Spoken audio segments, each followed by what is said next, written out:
I'm blushing being here with Miss Patty Steere. I'm absolutely blushing. How are you doing? I'm doing very good, thank you.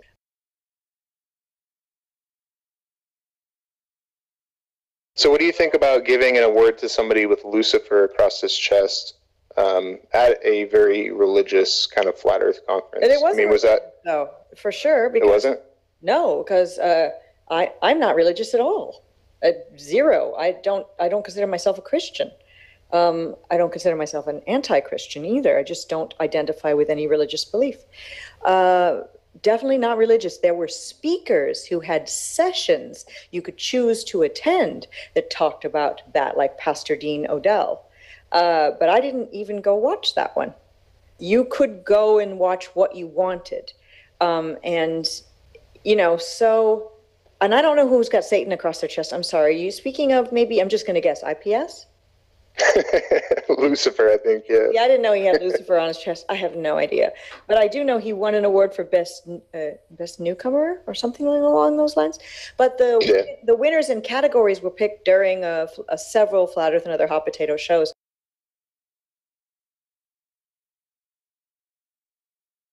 Well, I didn't know he was going to wear them until, you know, we both met up dressed to go do the Flatty Awards. He asked me what I was wearing. I said a long evening gown like you'd wear to an award show, kind of tongue-in-cheek, because we're not part of mainstream, but just to be fun with trophies and, you know, whatever.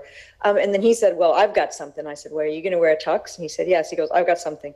And what he ended up wearing was a glowing bow tie and glowing glasses. But it didn't bother me because it wasn't a real serious event. We're giving awards to a thing called the Flatties. And so he wanted to make it fun and goofy. And because Mark's fun and goofy. And so when I saw it, I smiled. I'm like, that's Mark for you. Of course he's going to do something crazy. I'm sorry, I just couldn't help myself after seeing it. I understand the context. Yeah. Well, there's also the context of it's being filmed and there's a documentary and all of this kind of stuff. And this goes back to me talking to Mark over 2 years ago and my concerns with what I thought he was doing with the flat earth. And, you know, I don't really need to go into it, but it's just, it doesn't surprise me that he does stuff like that. And it doesn't surprise me that, you know, this goes on like it does, because this is what I said. This is to just, in my opinion, make people that have differing opinions from the mainstream media look like absolute goofballs. See, I don't think that Mark wearing that. Mark doesn't look like a scientist. Dogmatic Dell going out pretending pouring water onto a ball doesn't look like a scientist. Or this isn't a serious inquiry when people make it into a mockery. Well, and that's just my opinion, Patricia, straight up. Totally fair to have that opinion. But Mark isn't positioning himself as a scientist ever. He's positioning himself as what he is, kind of like the goofy guy next door who used to own a comic book shop and then found this, what he believes is a truth, I know you don't believe it, and decides he wants to spread it after doing some research. But he doesn't position himself as a scientist. He positions himself as almost like every man, kind of a dork, not that good looking, not the greatest social skills, puts his foot in his mouth sometimes and wears a goofy bow tie sometimes. Just a guy, like a goofy guy who moved away from his condo he had in Boulder to live with his mother, who's very ill with cancer right now, to take care of her.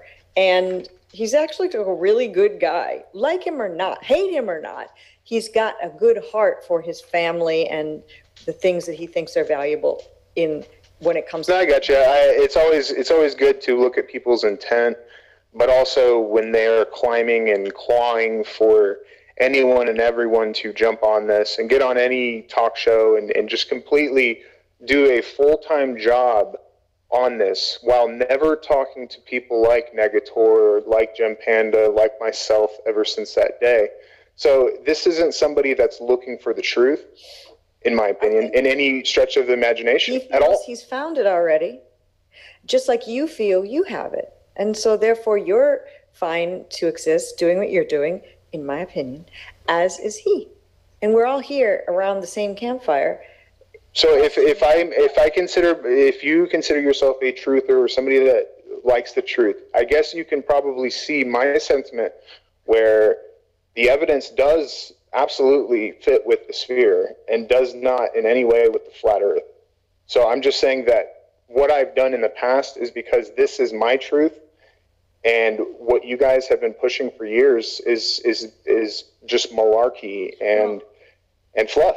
His in my bow opinion. tie is akin to your sniping.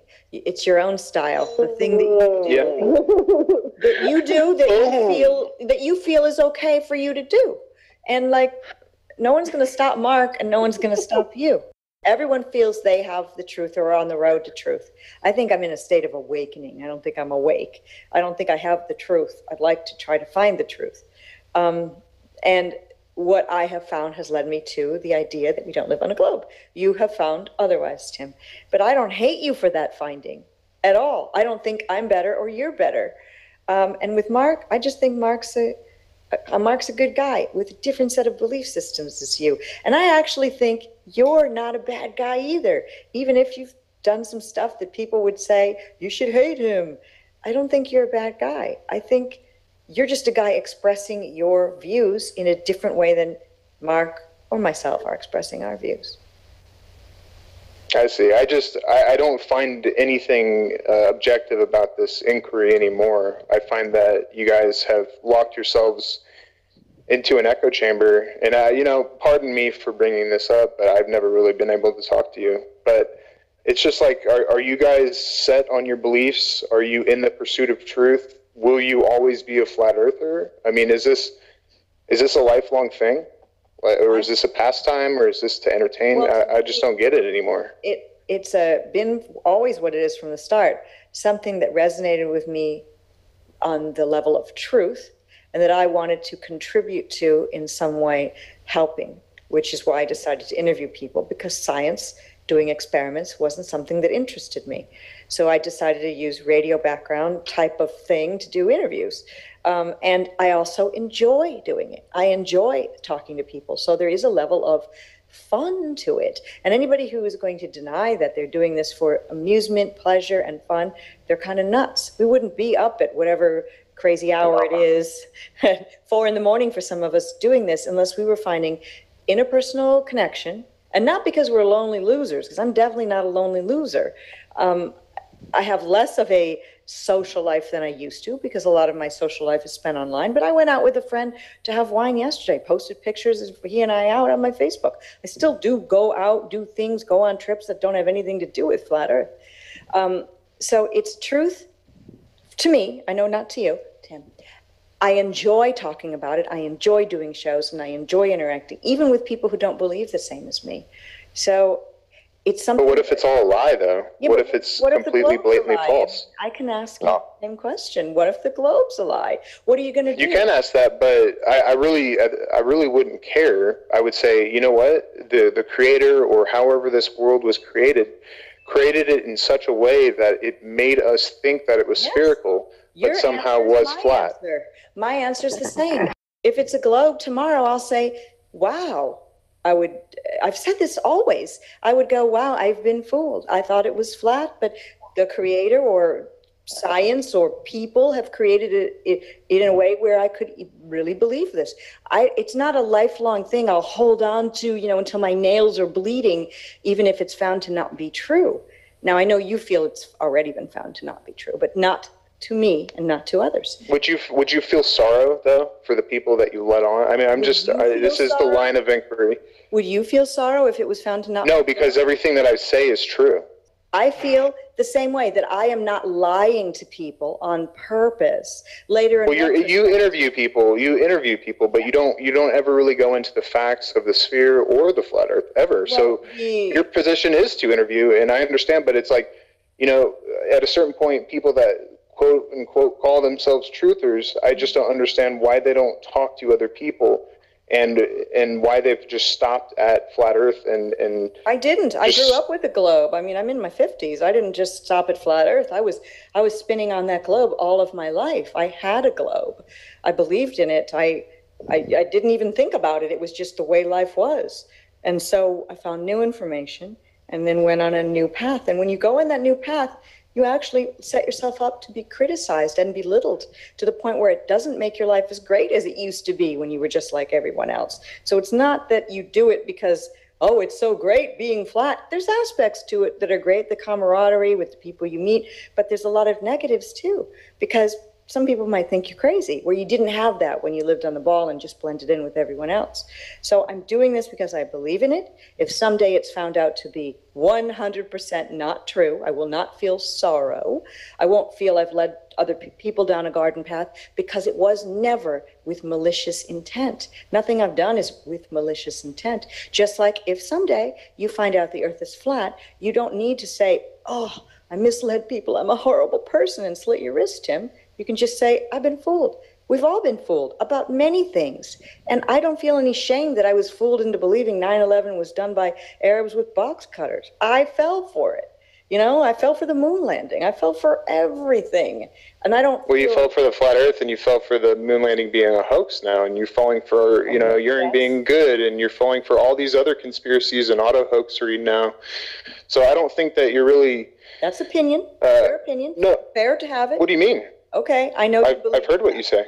I know you believe that what you say is fact, that all of those things are different than the way I believe.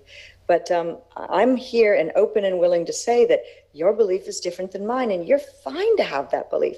You're saying to me, your opinion is different than mine, and it's not fine for you to have that belief. That's the difference. No, I never said that. I never said that ever. I think that there should be some sort of responsibility that is taken, in that we're not going to sit and stagnate in a level of ignorance where, oops, you know, 5 years later we just say, oops, you know, we figure out it's a sphere. I don't really care about the people that I let on for years, and that's what I feel that you're saying.